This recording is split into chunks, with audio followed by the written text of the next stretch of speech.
Sri Aurobindo, la valeur nationale de l'art. Avant-propos. Les 6 articles qui composent la valeur nationale de l'art ont été publiés dans un journal, le Karma Yogin, entre le 20 novembre et le 25 décembre 1909, à une époque où Sri Aurobindo, engagé dans le combat pour l'indépendance de son pays, cherchait à réveiller chez ses compatriotes la foi en eux-mêmes et en la destinée de l'Inde et le courage de défendre certaines valeurs nationales afin de faire revivre dans toute sa richesse l'idéal fondateur de leur culture et de leur civilisation unique au monde. Mais en quoi sont-elles uniques? Et par quel miracle l'Inde, si souvent envahie, dominée, exploitée, divisée, menacée dans son existence même, a-t-elle survécu?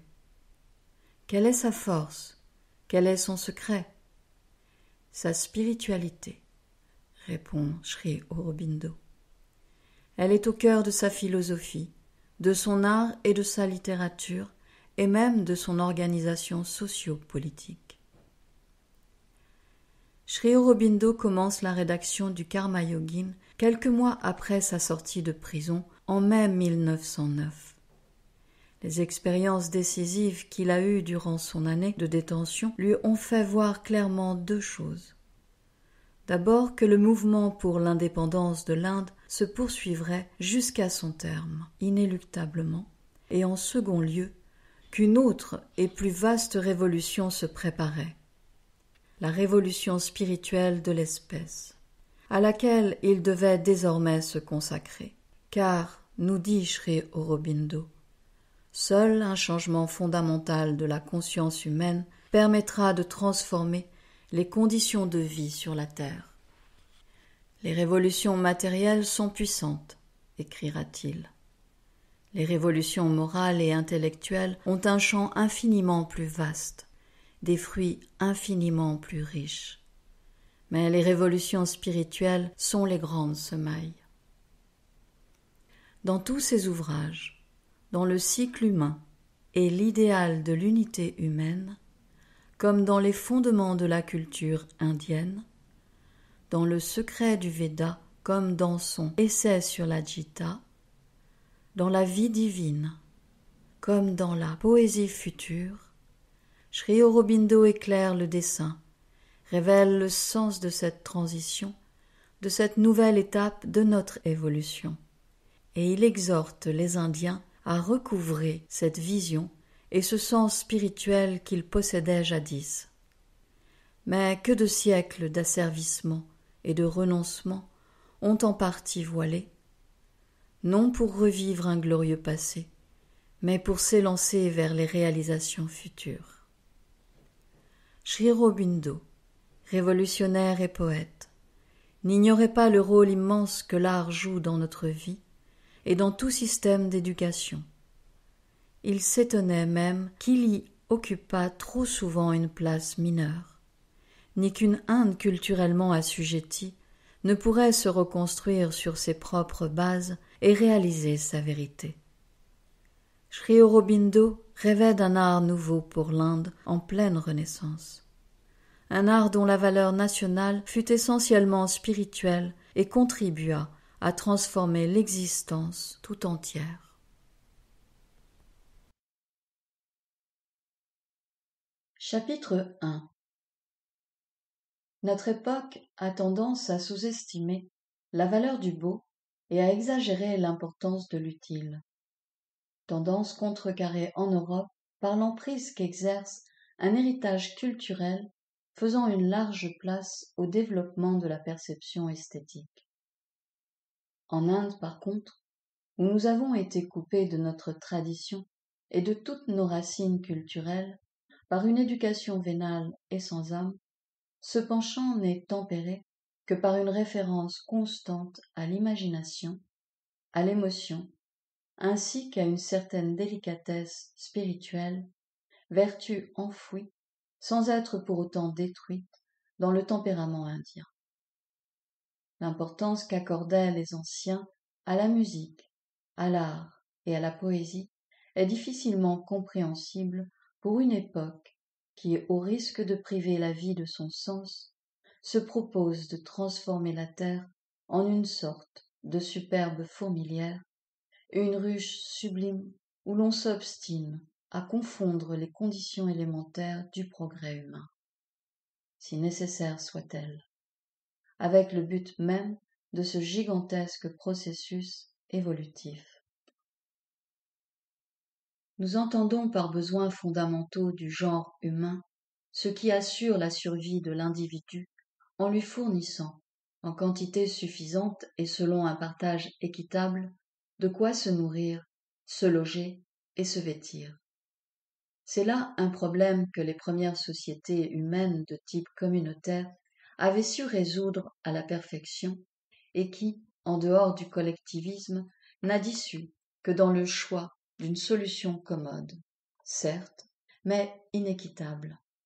Faire de la majorité des hommes des esclaves qui, une fois pourvus du strict nécessaire, sont obligés de se plier aux exigences d'une élite, seule autorisée à se dégager de la masse et à satisfaire des besoins plus élevés, c'est-à-dire ceux dictés par les instincts du vital, appelé dans notre philosophie le pranakosha, qui surpasse et gouverne les simples nécessités de notre nature animale, pulsion élémentaire, brute et aveugle que nous partageons avec les créatures d'un ordre inférieur.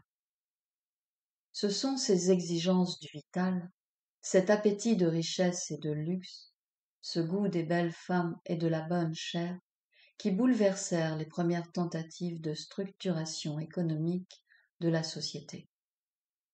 Tentatives qui, pour être rudimentaires, n'en étaient pas moins parfaitement satisfaisantes, et rendirent nécessaire pour le progrès humain le système de la propriété privée et son long cortège de misères, inégalité, injustice, violence, imposture, affrontements et luttes intestines, égoïsme de classe, égoïsme familial, égoïsme individuel. La mère de toutes choses se sert, pour son œuvre, du mal comme du bien. D'un mal temporaire, elle fait naître un bien durable et plus complet. Ces bouleversements ont été encore aggravés par la radicalisation et la complication des pulsions animales primitives. L'amour, la haine, le ressentiment, la colère, l'attachement, la jalousie et une foule d'autres passions du même acabit. Le chitta, cette substance du mental traversée par les courants de désir que suscite le souffle vital ou prana, ce qu'en Europe on appelle le cœur. Cessèrent d'avoir pour cadre et objet unique la communauté et devenus désir personnel, exigèrent une satisfaction indépendante. L'existence même des nations et des sociétés contemporaines, leur essor commercial, l'empressement de la science à fournir à l'homme luxe et commodité n'ont qu'un seul et même objectif: assouvir dans l'espèce humaine les désirs de l'être vital et émotif. Sans l'apparition de ces nouvelles exigences, sans l'instauration du régime de la propriété privée, d'abord au sein du clan et de la famille, puis chez l'individu, sans le recours à l'esclavage et autres subterfuges inévitables, le monde moderne n'aurait jamais connu le jour. Car la seule satisfaction des besoins économiques élémentaires et des exigences du corps physique nous aurait à jamais limités au cercle restreint de la communauté ou de la tribu. Il n'en reste pas moins que ces revendications élémentaires doivent être satisfaites, et ce, à l'échelle planétaire, si l'on veut éviter que société et État ne succombent, les unes aux attaques, les autres aux convulsions de la sédition et de la révolution.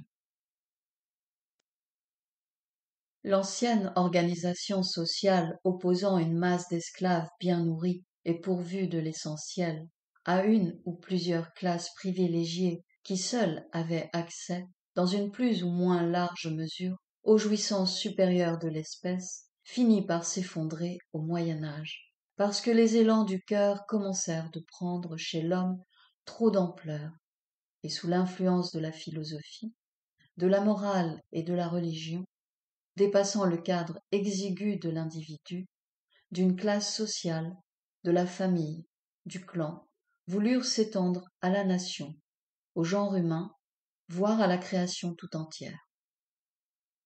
Pour remplacer l'esclavage, on mit au point un dispositif temporaire baptisé travail libre, qui consistait à payer et soudoyer des hommes pour leur faire accepter, de leur plein gré cette fois, la condition d'esclaves, contraints de limiter leurs besoins aux exigences les plus rudimentaires de la nature animale, ceux-ci devaient, par leur labeur, pourvoir aux nobles jouissances de leurs maîtres, appelés désormais êtres, ou classes supérieures.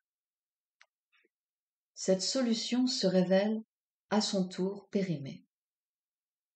L'humanité tout entière ne peut plus se contenter du simple bien-être corporel, l'ana.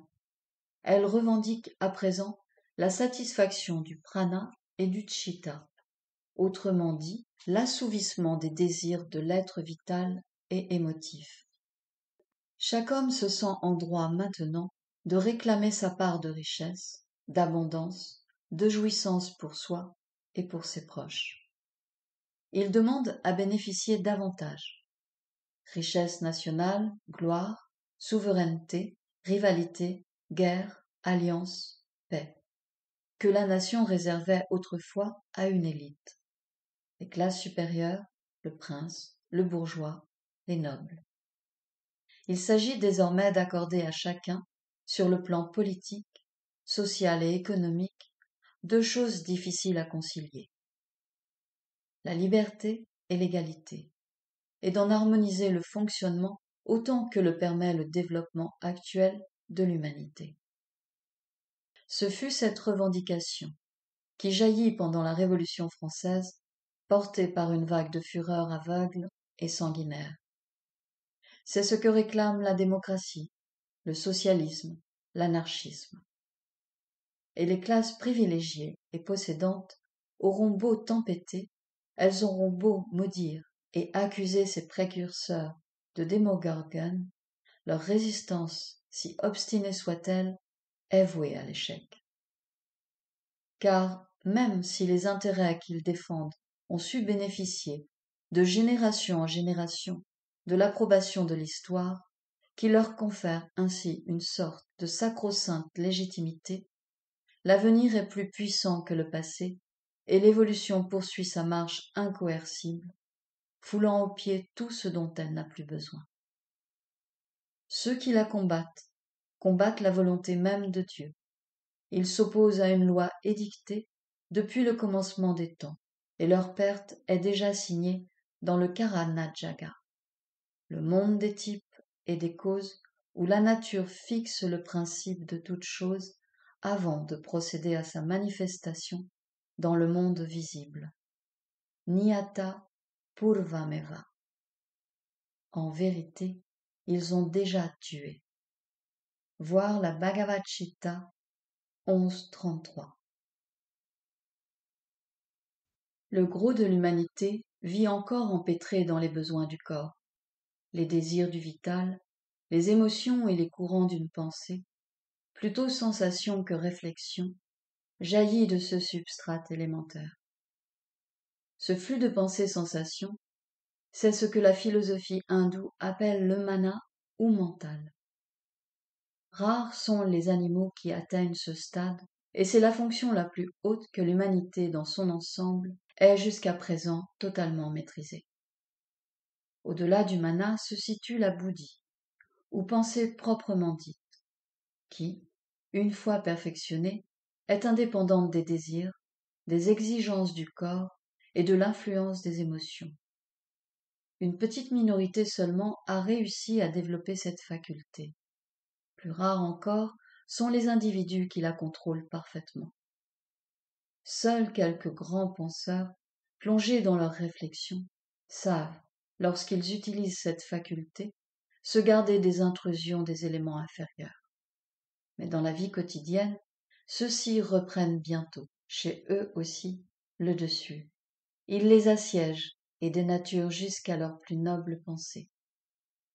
Les yogis accomplis sont les seuls à jouir d'une Vishbuddha Buddhi, d'une faculté de pensée débarrassée de l'interférence des couches inférieures de la conscience grâce à la Chitta Buddhi, ce processus de purification qui libère le Chitta, ou substance du mental, d'un prana où s'agitent les pulsions animales, vitales et émotives.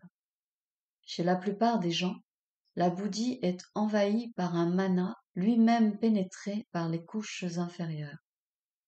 La majorité des êtres humains ne pensent pas, ils se contentent d'avoir des sensations de pensée. Une importante minorité nourrit des pensées confuses, ou désirs, préférences, passions, préjugés, associations anciennes et préventions se mélangent à une réflexion pure et désintéressée. Seuls quelques rares individus, aristocrates sur cette terre, savent réellement penser.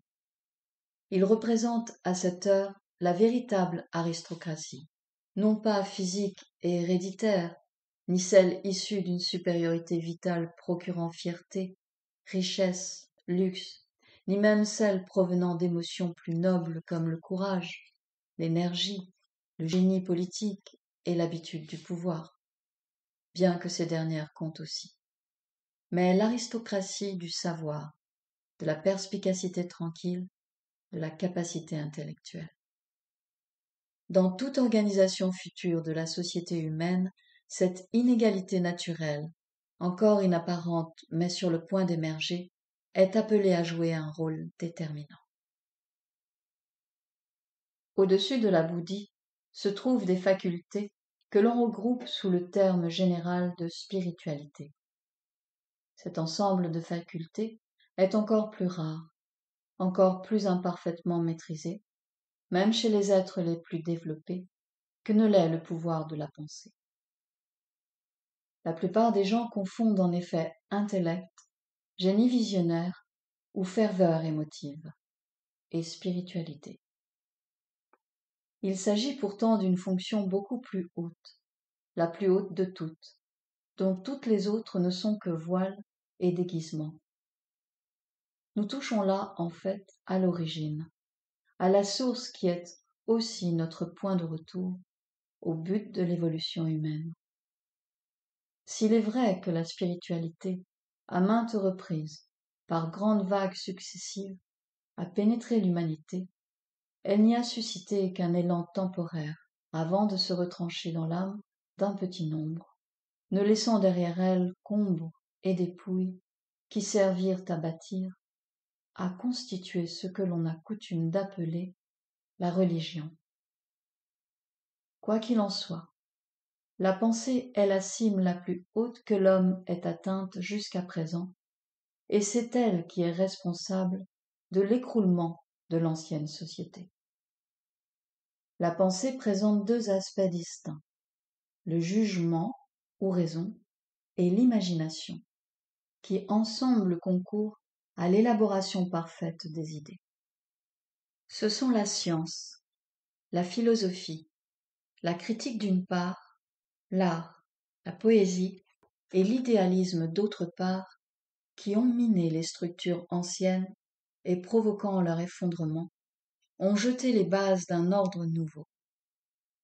Les premières, à savoir la science, la philosophie et la critique, ont conquis droit de cité auprès des masses, parce qu'elles pourvoient au luxe, au confort, aux commodités auxquelles tout homme aspire, parce qu'elles procurent aussi à chacun le moyen de se justifier dans la mêlée confuse des passions, des intérêts, des avidités et des aspirations qui de nos jours font à travers le monde œuvre de dissolvants, de décapants.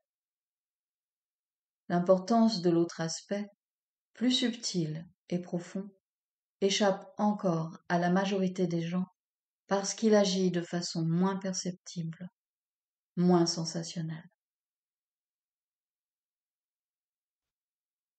Chapitre 2. L'activité de la pensée humaine se répartit en gros en deux catégories de fonctions.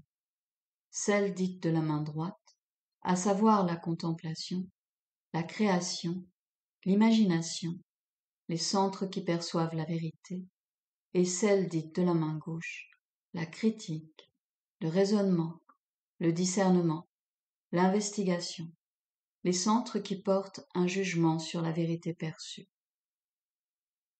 L'éducation favorise le développement de ces dernières en s'appuyant sur les disciplines scientifiques et manuelles, alors qu'elle n'encourage dans la première catégorie qu'une seule qualité, l'observation. C'est pourquoi une éducation strictement scientifique tend à faire de la pensée un outil qui, en dépit d'une certaine acuité et d'une certaine perspicacité, n'en reste pas moins limité, dur et froid.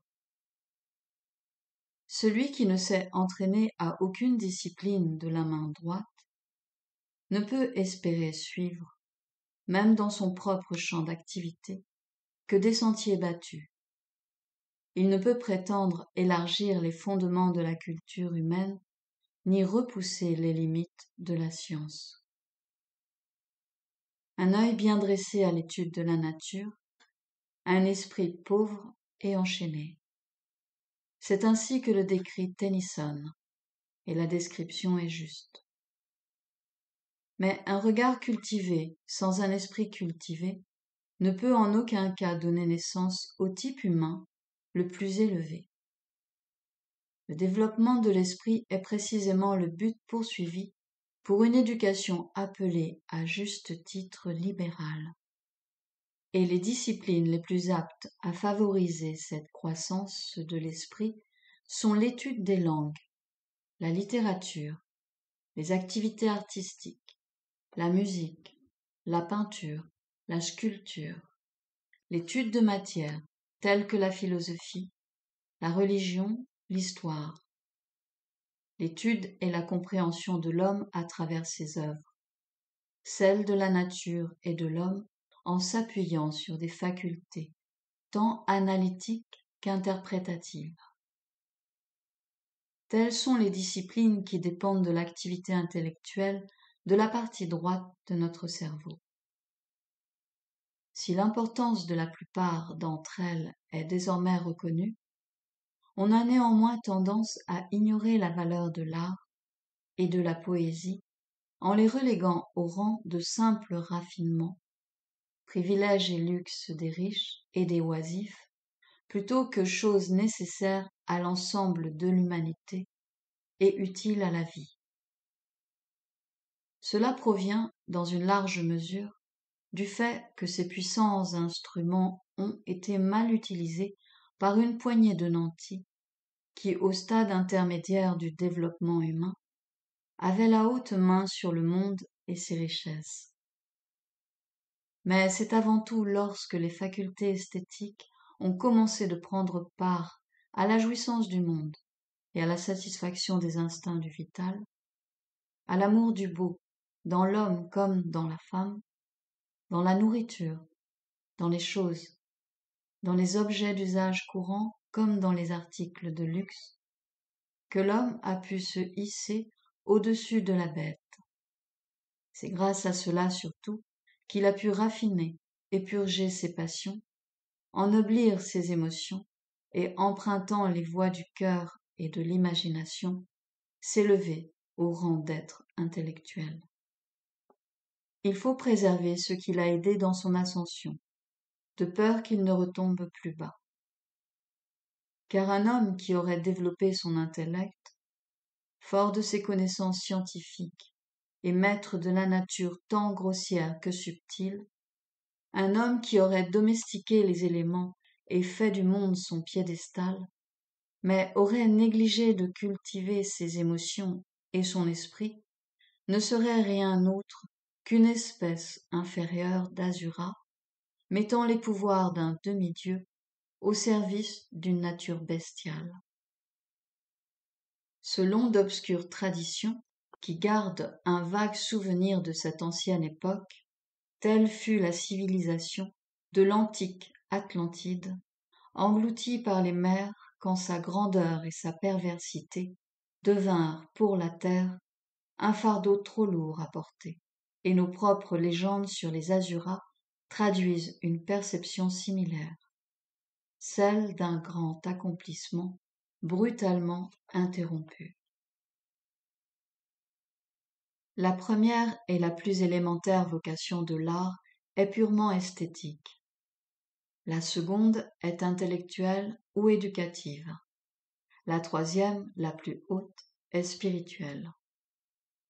Dire de la vocation esthétique qu'elle est la plus élémentaire des trois ne signifie aucunement, à nos yeux, que nous cherchions à nier son importance immense pour l'humanité. Il s'agit seulement d'établir sa valeur relative par rapport aux fonctions plus nobles que l'art peut assumer. La vocation esthétique est extrêmement importante. Tant que sa mission ne sera pas remplie, l'humanité ne pourra pas tirer de l'art tout le bénéfice possible sur les plans supérieurs du développement humain. Aristote accordait une grande valeur à la tragédie en raison de son pouvoir purificateur.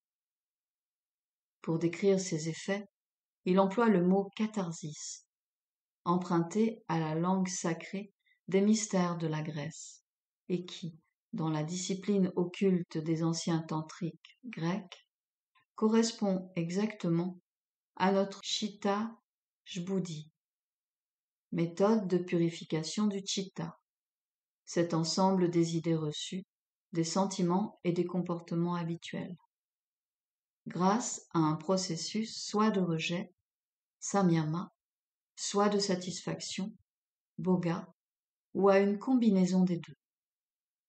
Aristote faisait allusion à la purification des sentiments, des passions et des émotions venues du cœur par la vertu même de la poésie et de ses images, mais la vérité contenue dans cette idée revêt une portée beaucoup plus large et justifie à elle seule la vocation esthétique de l'art. Il s'agit d'une purification par la beauté. Nombre de penseurs tiennent pour identique le beau et le bon. En admettant même qu'elle soit mal formulée, cette idée, une fois replacée dans sa juste perspective, est non seulement une vérité, mais la vérité fondamentale de l'existence. Selon notre philosophie, le monde tout entier procède de l'Ananda et retourne à l'Ananda, dont la triple définition est joie, amour et beauté. Voir la divine beauté dans le monde tout entier, dans l'homme, la vie, la nature, aimer ce qu'on a vu et éprouver une félicité pure et sans mélange au contact de cet amour et de cette beauté, tel est le chemin choisi pour nous, le chemin par lequel l'espèce humaine doit s'élever jusqu'à Dieu. L'Upanishad fait de fréquentes références à cette approche de la vidya par l'avidya, conquête de l'un, pur et divin, par les voies de sa manifestation multiforme. Mais cette félicité doit être pure et sans mélange, exempte d'émotions vulgaires, exempte de douleur et de perversité. Le sentiment du bien et du mal, du beau et du non-beau, dont souffrent notre jugement et nos sens, doit céder la place à l'akanda rasa, le ravissement total et sans distinction de celui-ci qui goûte en permanence aux délices essentielles des choses avant que nous puissions espérer atteindre au but suprême. En chemin, il faut se servir le mieux possible d'une perception inférieure et tronquée de la beauté qui aspire à remplacer le moins beau par le plus beau, l'inférieur par le supérieur, le vil par le noble. À un certain stade du développement humain, le sens esthétique est, pour parvenir à ce but, infiniment précieux. Il élève et purifie le comportement en inculquant un dégoût pour les désirs et les passions vulgaires de l'être primitif, une aversion pour ce qui est grossier, brutal et excessif dans les actes et le comportement, et en imposant une certaine retenue tant aux actes qu'aux sentiments, par un effort vers la décence, la beauté, la bienséance et l'élégance, qui devait trouver sa plus parfaite expression dans les bonnes manières des cercles cultivés de la société européenne, dans le cérémonial complexe qui gouverne la vie des adeptes de Confucius, dans l'akara et le souci de l'étiquette soigneusement élaborée par l'hindouisme. Au stade actuel de notre évolution, cet élément n'exerce plus le même empire qu'auparavant, et dès qu'il est exagéré, les obstacles dressés par un rituel et un conformisme sans âme tendent à gêner notre progrès vers un développement supérieur. Il y a pour mérite principal de discipliner les instincts sauvages et bestiaux du corps, les instincts du vital et dans le cœur les sentiments les plus bas. Il a toutefois pour inconvénient d'empêcher aussi bien l'épanouissement des sentiments plus nobles du cœur que le jeu de l'originalité dans la pensée. Né au départ d'une quête de la beauté, il dégénère en un attachement à la forme, à l'uniformité extérieure, à la norme établie et à une autorité pétrifiée. Dorénavant, il devra occuper, dans l'évolution de l'humanité, une place moins importante que par le passé. Il convient d'en reconnaître les limites et d'accorder la priorité aux exigences d'une vérité plus haute, d'une sincérité, d'une liberté de pensée et de sentiments plus élevés. L'attachement à ce qui jadis l'a aidé à progresser risque d'entraver une humanité oublieuse du but qu'elle poursuit. Il faut pour grandir cesser d'être esclave des formules, et là encore c'est la perception d'une beauté et d'une bienséance supérieure qui contribuera le plus puissamment à corriger leur contrepartie inférieure. Nous devons concevoir l'art de vivre en termes plus sublimes, reléguer au second plan ces éléments les plus formels pour les mettre au service des agents par excellence de la civilisation, l'amour et la pensée. Chapitre 3. Purifier le comportement en l'assujettissant à un modèle extérieur et au contrôle régulier, respectueux des convenances, des moyens d'expression, des matières et des actes, constitue, parmi les multiples services que le sens artistique a rendus à l'humanité, l'apport le plus élémentaire. Pourtant, combien vaste est le champ que cette pratique embrasse, combien importante, combien indispensable est sa contribution au progrès de la civilisation. Toutefois, participer activement à l'élaboration d'une morale est pour ce sens de la beauté une tâche plus importante, plus indispensable encore. On ignore d'ordinaire à quel point notre sens de la vertu et notre sens du péché se confondent, l'un avec la perception de ce qui est beau, l'autre avec la perception de ce qui est laid et difforme dans le comportement. On peut le constater aisément dans certaines réactions de notre nature, la plus inférieure et la plus physique, notamment l'effet produit par la cruauté, le sang, la torture, chose hideuse, intolérable que notre vue et notre imagination fuient avec horreur, ou bien la révolte qu'inspire à notre être esthétique les débordements de la sensualité, et conséquence de ce rejet, la puissante attraction qu'exerce sur nous la pureté et la beauté de la virginité. Cette attraction-là a joué un rôle déterminant dans l'imagination de peuples, les Grecs entre autres, qui ne se distinguaient pas par des mœurs très raffinées. À l'origine, c'était un sentiment purement esthétique. La pitié, de même, est essentiellement chez les gens ordinaires un instinct vital associé à la jugupsa, à savoir l'aversion pour la hideur de tout ce qui contredit cet élan de pitié. Autrement dit, la grina, ce dégoût qui suscite le caractère sordide et brutal de la cruauté, de la dureté et de l'égoïsme, ainsi que la laideur des actes commis sous leur emprise, si bien qu'un terme utilisé couramment en sanskrit pour désigner une personne cruelle est nirgrina, l'être sans dégoût ou sans aversion, et que le mot grina rejoint dans la pratique de la langue le mot kripa, ce mode inférieur ou vital de la pitié. D'ailleurs, même si l'on s'élève à un plan supérieur, le sens de la vertu reste largement tributaire de concepts esthétiques, et une fois le stade esthétique dépassé, doit néanmoins toujours prendre appui sur le sens du beau s'il veut échapper à la révolte que mène contre lui l'un des instincts humains les plus profondément enracinés. On peut se rendre compte de l'importance de cet élément si l'on examine les idées de la Grèce antique, dont la morale jamais ne franchit l'étape esthétique. L'éthique grecque présentait 4 paliers ascendants.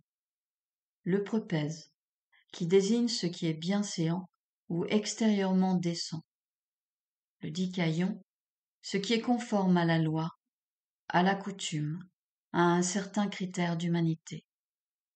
Dike ou nomos, fondé sur la perception de ce qui est convenable et sur la masse, codifié ou non, des modèles précédents qui ont permis de formuler et fixer cette perception dans le comportement général.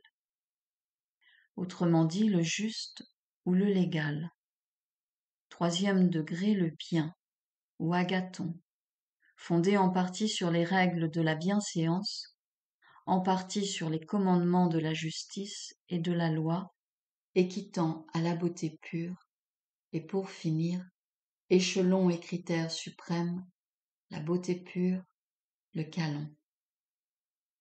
Le plus étonnant dans l'éthique d'Aristote, c'est qu'elle classifie les différents éléments du comportement, non pas en se référant à notre conception du péché et de la vertu, papa et punya, mais selon un critère purement esthétique, excès, manque et équilibre d'or, c'est-à-dire juste et beau, de qualité.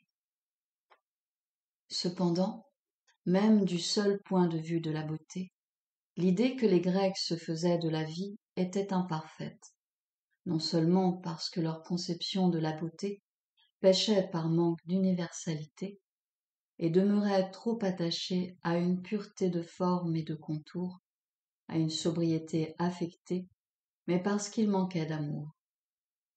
Un dieu de beauté, tel Shri Krishna à Brindavan, Shyama Sundara, n'est pas seulement beauté, il est aussi amour, car sans parfait amour, il n'est pas de beauté parfaite, et sans beauté parfaite, il n'est pas de félicité parfaite.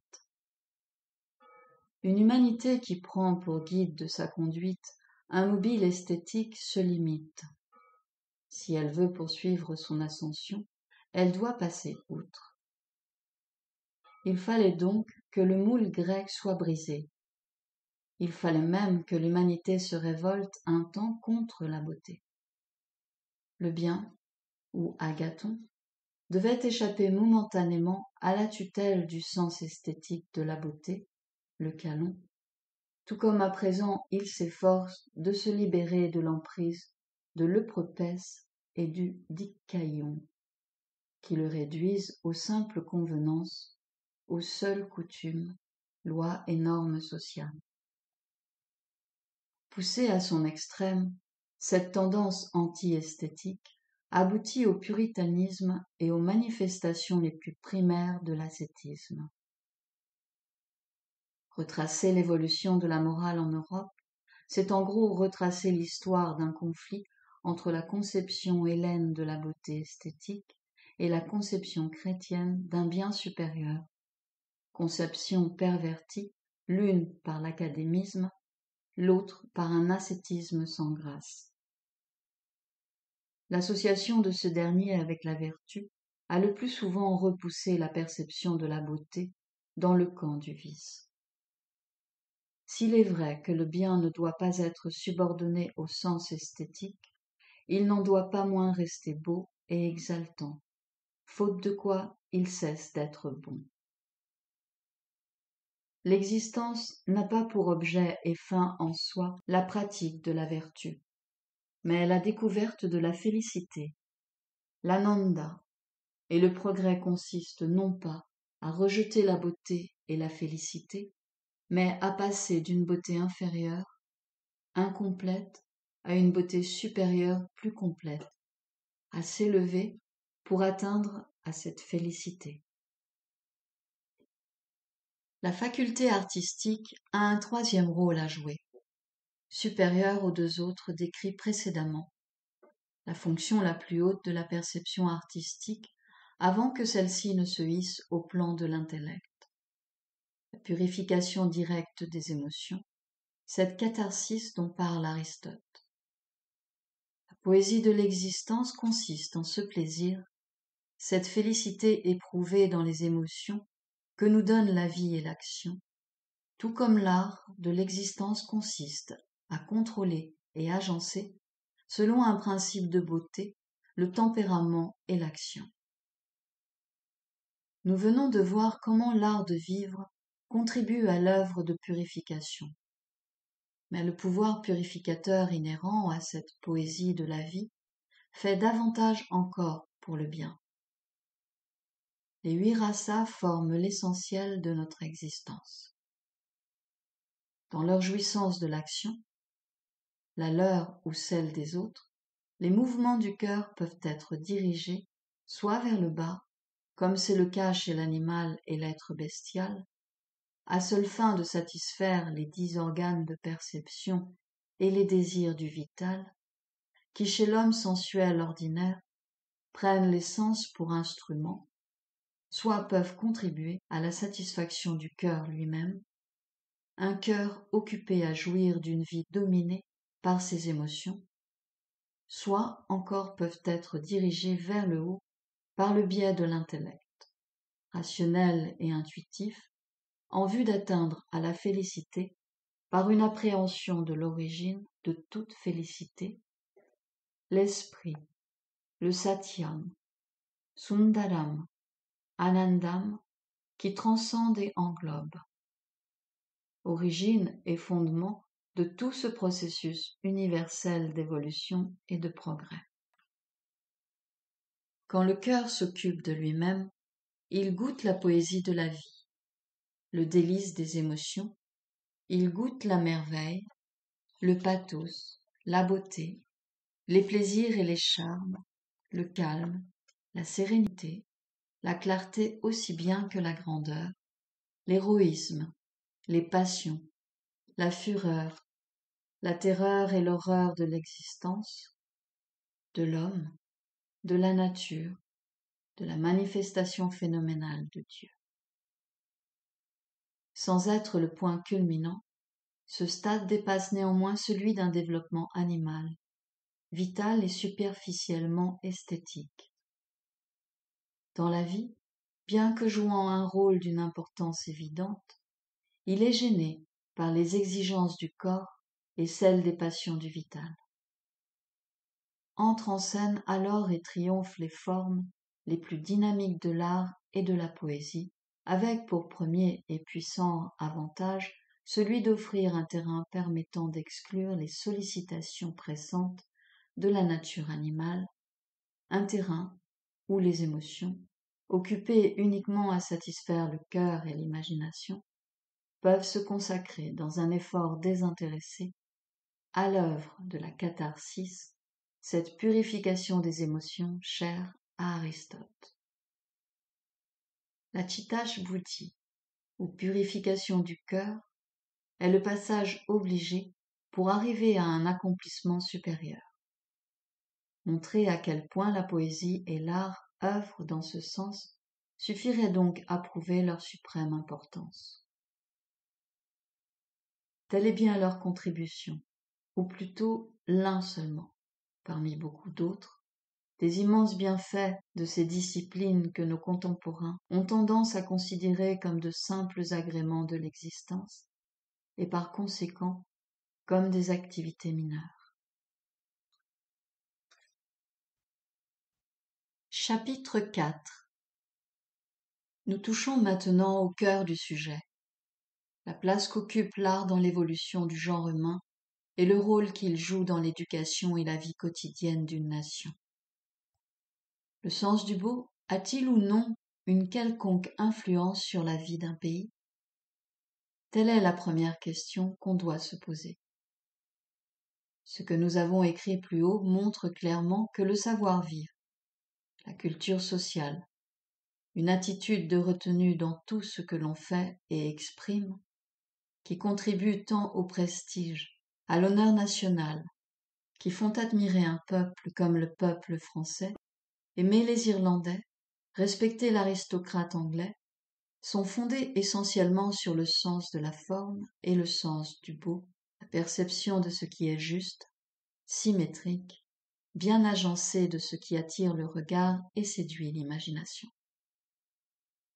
L'absence de ces vertus entraîne un affaiblissement de la nation. La grossièreté, la brutalité, la violence vulgaire qui caractérise les couches les moins éduquées de la société britannique, la brusquerie et l'égoïsme plein d'arrogance des Prussiens ont considérablement gêné non seulement les rapports entretenus par ces puissantes nations avec les pays étrangers et les pays annexés, mais aussi leurs relations avec les pays amis, avec leurs alliés et leurs colonies. Nous savons tous à quel point les manières et les comportements ordinaires de l'anglo-indien moyen et vulgaire, si choquants pour un peuple habitué depuis des générations à la courtoisie, au respect, au charme d'un commerce d'égal à égal, ont contribué à la révolte de la population indienne contre la tutelle d'une communauté ouvertement brutale et égoïste. Or, le sens de la forme et le sens du beau, le goût de ce qui est juste, symétrique, bien proportionné, joli et séduisant suppose un sens, un goût artistique. Et le meilleur moyen, pour un peuple, de les développer est l'éducation artistique de la perception et de la sensibilité. N'est-il pas remarquable que les deux grandes nations les plus handicapées par l'absence de ces vertus soient aussi les peuples d'Europe chez lesquels l'imagination, la poésie et le sens artistique font le plus défaut? C'est le sud de l'Allemagne qui fournit à la nation germanique ses artistes, poètes et musiciens. Ce sont les Celtes et les Normands qui ont donné à l'Angleterre ses grands poètes et ses quelques grands artistes, sans que cela change pour autant, quoi que ce soit aux caractéristiques dominantes de la race saxonne. La musique est, à cet égard, plus puissante encore que l'art. Expression parfaite de l'harmonie, elle nous plonge peu à peu, à notre insu, dans ce monde de beauté. On constate d'ailleurs que l'Angleterre n'a pas vraiment produit un seul musicien digne de ce nom. Platon, dans son ouvrage La République, insiste à plusieurs reprises sur l'importance du rôle joué par la musique dans l'éducation. Le tempérament d'un peuple, notre Platon, reflète pour ainsi dire le genre de musique que celui-ci a coutume d'écouter. Le rôle joué par la peinture et la sculpture est à peine moins important. Le mental est profondément influencé par ce qu'il voit.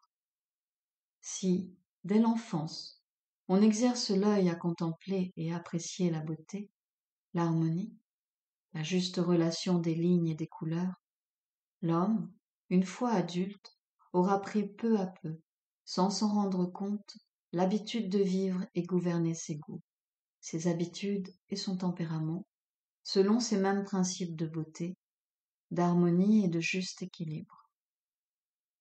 Voilà pourquoi l'humanité a tant gagné à la généralisation des compétences dans le domaine artisanal.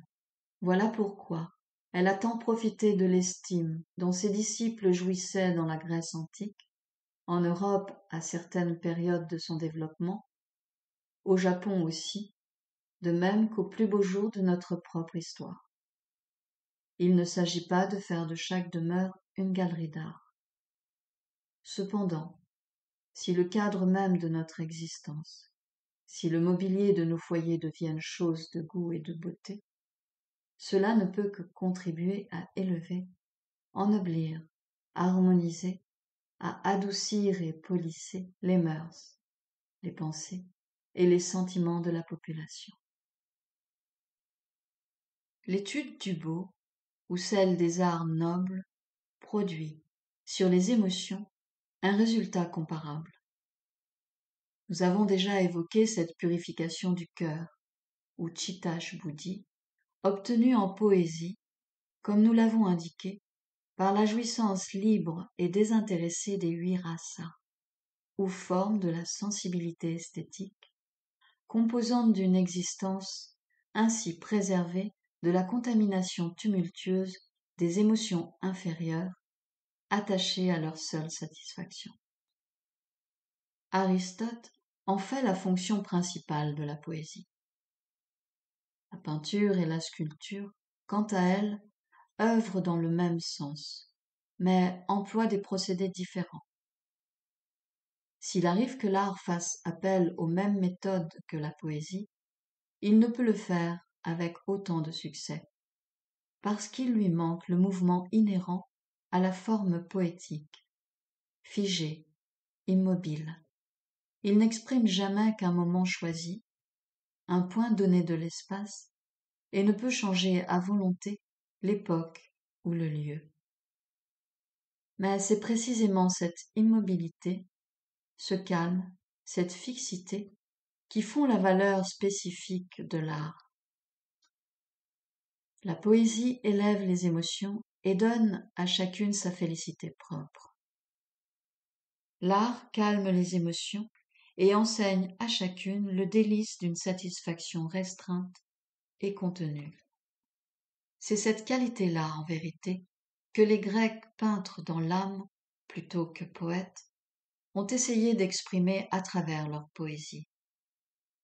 La musique, pour sa part, approfondit et harmonise entre elles les émotions. À eux trois, la musique, l'art et la poésie sont, pour l'âme, de parfaits précepteurs. Ils donnent à ces mouvements une pureté, une retenue, une profondeur, une harmonie durable. L'homme, dans son effort de progrès, aurait tort par conséquent de négliger de tels instruments, ou les rabaissant, de limiter leur rôle à la simple satisfaction d'un plaisir sensuel qui promet de dissoudre plutôt que de former le caractère. Utilisées judicieusement, ces forces ont une mission capitale: éduquer, édifier, civiliser l'humanité. Chapitre 5. Le développement des facultés intellectuelles est une autre vocation importante de l'art. Nous avons déjà indiqué le double aspect de l'activité intellectuelle gouvernée, d'un côté, par les centres de l'imagination, de la créativité, de la sympathie ou de la compréhension, et de l'autre, par ceux de la critique, de l'analyse et de la perspicacité, aptitudes que développe parfaitement la science, la critique, l'observation, tandis que l'éducation des premières facultés revient à l'art, la poésie, la musique, la littérature et l'étude par sympathie de l'homme et de ses œuvres. Ce sont ces disciplines-ci qui permettent au mental une saisie rapide, une compréhension instantanée. Ce sont elles qui lui donnent la capacité de distinguer entre les nuances les plus subtiles, apporte une profondeur qui le libère de toute vaine outrecuidance, elles qui le rendent mobile, délicat, vif, intuitif. Le rôle de l'art dans ce travail de formation est de présenter au mental des images qu'il puisse appréhender, non par l'analyse, mais par cette capacité de s'identifier à d'autres esprits. Il possède en effet le pouvoir de stimuler une sorte de communion intuitive. Subtil et nuancé lui-même, l'art confère au mouvement du mental cette même finesse, cette même délicatesse. L'art suggère.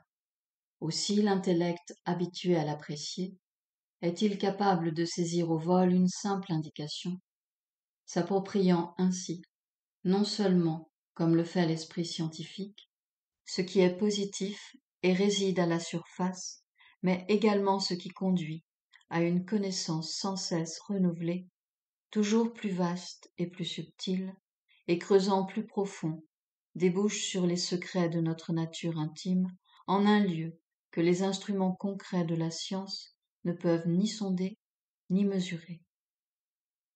Cette contribution de l'art au développement de notre intellectualité, pourtant suprêmement importante, n'a jamais été reconnue à sa juste valeur.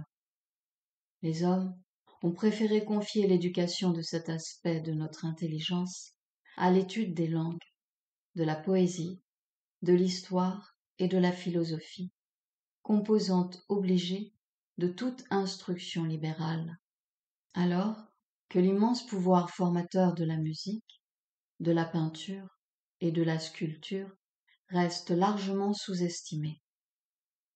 Ces disciplines sont en effet considérées comme des chemins de traverse du mental humain, des voies secondaires, belles, certes, voire même intéressantes, mais pas vraiment indispensables, et par conséquent réservées à une minorité. Pourtant, cette tendance universelle à vouloir jouir de la beauté et du charme des sons, ce besoin de contempler images, couleurs, formes, le désir de s'en entourer, de vivre parmi elles, aurait dû mettre l'humanité en garde contre un point de vue aussi ignorant et superficiel qui refuse de reconnaître l'importance de préoccupations éternelles de l'esprit humain. Faute d'une éducation et d'une purification appropriées, cet élan s'est mis au service de la banalité, de l'obstentation, de ce qui est sensuel, médiocre ou vulgaire, plutôt que d'aider l'homme à s'élever en lui prêtant son pouvoir d'évocation, cette capacité de susciter en lui ce qu'il y a de meilleur et de plus haut, tant dans l'intellect que dans le tempérament, les émotions, le plaisir esthétique, la discipline de sa vie et de sa conduite. Ces pulsions artistiques sont condamnées, chez la plupart, à des jouissances basses et perverses. Un tel avilissement, entraînant un gâchis et des pertes dont l'ampleur est difficile à estimer. Mais il existe pour l'art une tâche bien supérieure encore, qui dépasse et transcende cette vocation intellectuelle. Sa plus haute mission consiste à aider au développement spirituel de l'espèce humaine. La critique européenne a insisté sur le lien étroit entre la religion et les réalisations les plus nobles de l'art. Assurément, on ne saurait nier que l'art, en Grèce, en Italie, en Inde, dans ces périodes de plein épanouissement national, ait recherché le concours du génie artistique, soit pour illustrer les pensées et les fantasmes, soit pour décorer les temples et les véhicules de la religion en vigueur, non pas parce que l'art est nécessairement associé aux manifestations extérieures de la religion, mais parce que cette religion était le centre où convergeaient les aspirations spirituelles de l'homme. La spiritualité est quelque chose de plus vaste que toute religion formelle, et c'est en se mettant au service de la spiritualité que l'art atteint sa plus haute perfection. Le mot spiritualité recouvre à lui seul 3 cheminements de l'aspiration humaine, conduisant l'un à la connaissance divine, l'autre à la joie et à l'amour divin, le dernier enfin à la force divine. Ainsi l'art le plus parfait, l'art suprême, sera celui qui, tout en satisfaisant aux exigences physiques du sens esthétique, au canon de la beauté formelle, au besoin chez l'homme de s'émouvoir, de représenter la vie et la réalité extérieure, comme c'est le cas pour les meilleures créations artistiques européennes, dépassera la satisfaction de ses nécessités pour exprimer une vérité spirituelle intime, la réalité cachée, sous-jacente des choses, la joie de Dieu dans le monde, sa beauté, le désir qu'on a de lui, ainsi que la manifestation d'une force et d'une énergie divine dans la création phénoménale. L'art indien fut le seul à s'engager résolument sur cette voie. En cours de route, il sacrifia souvent, soit délibérément, soit pour cause d'impatience, cette perfection inférieure, et cependant non négligeable, chère au tempérament européen plus matérialiste.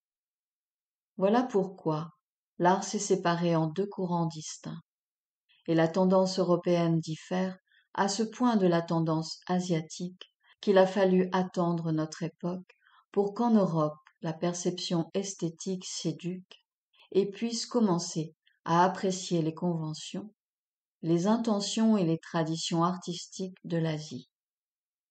Celle-ci, dans un développement ultérieur, est destinée à unir ces 2 courants en une seule coulée, profonde et grandiose, majestueuse expression d'un art emportant vers sa perfection l'évolution esthétique de l'humanité. Mais si l'art veut toucher au sublime, il doit être gouverné par la tendance indienne. L'esprit est ce sur quoi repose tout le reste de l'être humain, ce vers quoi il retourne, son ultime révélation est le but que poursuit l'humanité. L'homme devient Dieu, et toute activité humaine atteint à sa suprême noblesse dès lors qu'elle réussit à mettre corps, cœur et pensée en contact avec l'esprit. L'art peut ainsi être l'expression d'une vérité éternelle. Il n'est pas limité à la seule représentation des formes et des apparences. Le monde créé par Dieu est à ce point merveilleux que la simple combinaison de quelques lignes, l'harmonie de quelques modestes couleurs, peut soudain donner du prestige à un moyen d'expression apparemment insignifiant et lui permettre de suggérer des vérités profondes et absolues avec une perfection que le langage s'efforce péniblement de faire sienne. Dans la pierre, ou sur une toile se dévoile alors et triomphe ce que la nature, ce que Dieu, ce que l'homme réellement sont. Dissimulé derrière quelques silhouettes, un bouquet d'arbres et de roches, une intelligence, une imagination, une énergie suprême agit, sent, existe. Si l'artiste possède la vision spirituelle, il peut l'apercevoir et réussir parfaitement à suggérer les multiples aspects du grand mystère de cette vie qui médite au cœur de l'action, se meut dans la pensée, vibre d'énergie dans l'immobilité, crée en plein repos, manifeste une intention infaillible dans ce qui semble aveugle et inconscient. Les grandes vérités énoncées par la religion, la science, la métaphysique, celles de la vie et du progrès, deviennent, sous les doigts du maître artisan, concrètes, émouvantes, universellement intelligibles et convaincantes. Au moment de passer dans son ascension, Du plan de l'émotion à celui de l'intellect, l'âme humaine contemple, saisit l'indication et, exaltée, gagne une plus haute cime, un savoir plus divin. Il en va de même pour cette pulsation de joie et d'amour divin qui anime l'existence tout entière, un amour et une joie bien supérieurs à nos plaisirs terrestres mélangés. Palpitation universelle, parfaite vibration, pure de toute répulsion, rayonnant en toutes choses, le trivial aussi bien que le noble, la médiocrité et la misère aussi bien que la grandeur, et la splendeur, ce qui épouvante et répugne, comme ce qui charme et séduit, elle élève, purifie tout, elle oriente tout vers l'amour, la félicité et la beauté. Tomber au cœur de l'homme, quelques gouttes de ce nectar immortel suffisent à transfigurer sa vie et son action. Libre de se déverser tout entier, son flot hisserait l'homme jusqu'à Dieu. De cela aussi, l'art peut se saisir. Cela aussi, il peut le suggérer à l'âme humaine, l'aidant ainsi à traverser les orages d'un laborieux pèlerinage. Sur ce chemin, c'est la force divine qui soutient le pèlerin. Les courants de cette force, de cette Shakti, baignent l'univers tout entier et servent de support à ses mouvements innombrables, le fragile tremblement d'une rose, tout comme la course enflammée du soleil et des étoiles. Indiquer, en l'homme et dans le monde extérieur, la présence de cette divine nature, suggérer sa force, sa puissance virile incoercible, faire sentir son énergie, son calme, le pouvoir de son inspiration, la noblesse de son superbe enthousiasme, sa fureur, sa grandeur, son charme, insuffler tout cela dans l'âme de chacun et modeler le fini à l'image de l'infini. Telle est bien l'autre vocation spirituelle de l'art, sa tâche la plus sublime, sa gloire et son apogée, son privilège le plus parfait. Chapitre 6. Notre tentative d'analyse, si incomplète soit-elle, a suffi néanmoins à mettre en évidence l'immense contribution de l'art à l'évolution humaine. Nous avons signalé au passage, de surcroît, son rôle déterminant dans l'éducation. Aucune nation, manifestement, ne peut donc négliger un élément aussi capital pour la culture de son peuple ou le développement, chez les jeunes, de certaines facultés supérieures, tant intellectuelles que morales et esthétiques. Tout système d'éducation qui, au lieu d'isoler la formation artistique et d'en réserver le privilège à quelques spécialistes, se décidera franchement à lui ménager, dans la totalité du processus culturel, une place au moins aussi importante que celle occupée par la littérature ou la science, aura fait un grand pas en avant, favorisant ainsi le perfectionnement d'une instruction véritablement nationale et la diffusion généralisée d'une culture humaine destinée à toucher l'ensemble de la population. Il n'est pas nécessaire de faire de chaque homme un artiste. Ce qu'il faut, c'est donner à chacun le moyen de développer ses facultés artistiques, lui donner la possibilité de se former le goût. Ce qu'il faut, c'est que chacun prenne l'habitude d'exercer, avec sensibilité et pertinence, son sens de la beauté, sa perception intuitive, aussi bien des formes et des couleurs que de ce qui cherche à s'exprimer à travers celles-ci. Ce qu'il faut, quelle que soit l'œuvre entreprise, création grande ou petite, monument extraordinaire de l'art et du génie, ou bien objet modeste d'usage courant dont s'entoure notre existence quotidienne, c'est que ceux à qui il est donné de créer prennent l'habitude de produire, et le pays d'habitude d'attendre d'eux, de préférence à ce qui est laid, vulgaire, grossier, ostentatoire, quelque chose qui soit beau, noble, délicat, harmonieux. Car une nation, mise à chaque jour en rapport avec cela qui est beau, noble, délicat, harmonieux, devient ce qu'elle a coutume de contempler et réalise, dans sa totalité, l'esprit qui va s'épanouissant en elle.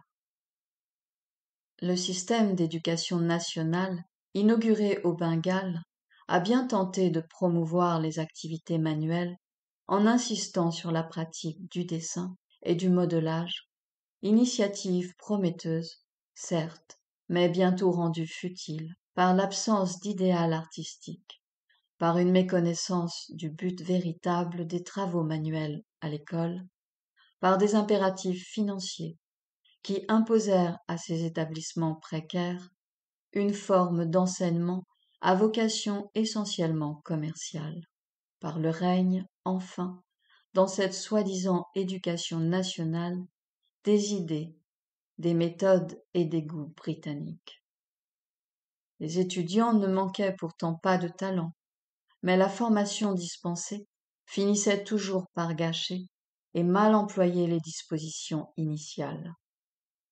Fabriquer des statuettes en argile imitant à la perfection la vulgarité et la laideur des produits commercialisés en Angleterre, produire en série de pauvres copies d'objets ou de figures humaines, ne profite en rien à la nation, ni aux individus qui la composent.